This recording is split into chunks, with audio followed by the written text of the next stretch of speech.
Terceiro governador é alvo da Polícia Federal. O ministro da Educação pede demissão. E o Augusto Bolsonaro volta para casa. Eu sou Lívia Zanolini e essa é sua dose de notícias desta terça-feira. Antes de começar o resumo de notícias de hoje, te faço aquele pedido de sempre. Curte esse vídeo, compartilhe com quem você puder e se inscreva aqui no meu canal. Agora vamos começar. Pela primeira vez na história do levantamento feito pelo IBGE, menos da metade da população brasileira que está apta, em idade de trabalhar, está desempregada. São 7,8 milhões de postos de trabalho destruídos pela pandemia até o mês de maio.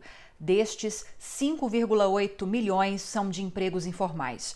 Ontem, como eu trouxe aqui no Dose de Notícias, o governo anunciou o fechamento de 1,4 milhão de empregos formais desde o início da pandemia. Nesse cenário, o ministro da Economia, Paulo Guedes, confirmou a extensão do auxílio emergencial de R$ 600, mas sem detalhar os valores, durante uma reunião junto à comissão mista da Covid-19 no Congresso. Segundo o ministro, o anúncio vai ser feito pelo próprio presidente Jair Bolsonaro. Mas a jornalista e comentarista da Globo News, Ana Flor, adiantou que o governo aceitou pagar mais 2 parcelas de R$ 600. Ainda falando sobre o benefício, o presidente sancionou a chamada Lei Aldir Blanc, que vai pagar 3 parcelas de R$ 600 a artistas informais que ficaram de fora do auxílio emergencial.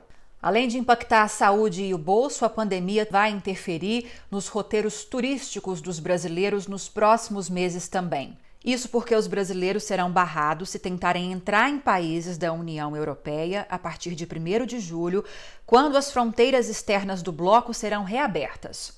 O anúncio foi feito hoje e essa proibição se estende também aos norte-americanos e também a tantos outros países que ainda não conseguiram controlar a pandemia em seus territórios. Aqui nas Américas, por exemplo, apenas Canadá e Uruguai têm autorização para frequentarem a partir do dia 1º países do bloco, segundo essa nova decisão da União Europeia.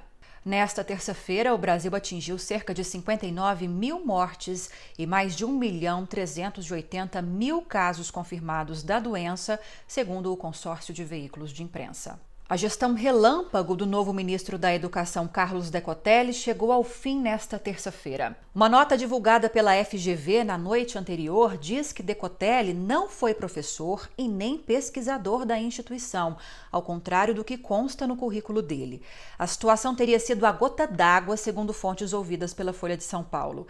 Há menos de uma semana no cargo, Decotelli entregou uma carta de demissão ao presidente Jair Bolsonaro. Ainda é incerto o destino do inquérito das rachadinhas.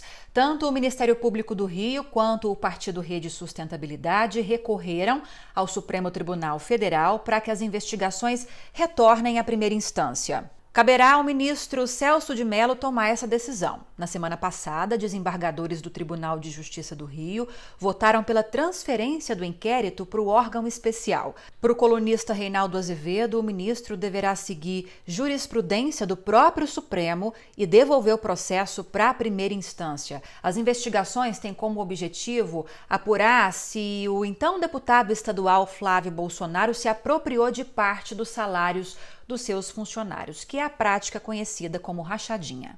Depois dos governadores Wilson Witzel do Rio e Helder Barbalho do Pará, nesta terça-feira foi a vez do governador do Amazonas, Wilson Lima, receber logo cedinho a visita de agentes da Polícia Federal. A Operação Sangria tem como objetivo investigar um suposto esquema de desvio de recursos federais que deveriam ter sido direcionados para a saúde, principalmente para o enfrentamento à pandemia. Foram cumpridos mandados de busca e apreensão em endereços ligados ao governador e também 8 mandados de prisão temporária. Entre os mandados de busca, a residência e o gabinete de Wilson Lima. E entre os presos, a secretária de Saúde, Simone Papais. O principal foco das investigações é a compra de 28 respiradores de uma importadora de vinho. Daí a operação ter sido batizada de Sangria. Segundo a perícia da Polícia Federal, a compra desses respiradores teria sido superfaturada em mais de 130%. A suspeita é de que tenha havido um desvio de recursos da ordem de 2,2 milhões de reais. Além disso, os ventiladores pulmonares não eram adequados para o tratamento dos pacientes. Em nota, Wilson Lima disse que aguarda informações mais detalhadas da operação. A Polícia Federal chegou a pedir a prisão do governador, mas o Superior Tribunal de Justiça negou, pelo menos por enquanto. O STJ determinou ainda o bloqueio de quase 3 milhões de reais em bens de 13 pessoas físicas e jurídicas. Tanto Wilson Lima quanto Witzel são alvo de processos de impeachment nas assembleias legislativas de seus respectivos estados. Mas no caso de Lima, o processo segue suspenso, por enquanto, pelo Tribunal de Justiça do Amazonas. E uma última notícia: o Augusto Bolsonaro vai voltar para a antiga família. Não sabe quem é Augusto Bolsonaro? O Augusto é esse cachorrinho que foi resgatado dos fundos do Palácio do Planalto há 12 dias e acabou sendo adotado pela família do presidente. Só que com todo o sucesso que ele fez nas redes sociais, o cachorro foi encontrado pelo verdadeiro dono e teve que ser devolvido. E como na internet, gente, ninguém perdoa ninguém, depois que o fato foi divulgado, a hashtag Bolsonaro Ladrão de Cachorro passou a ser uma das mais usadas no Twitter. E o resumo de hoje acabou. Gostou? Então curte, compartilha esse vídeo com quem você puder e se inscreva aqui no meu canal. E amanhã tem mais notícias. Até lá!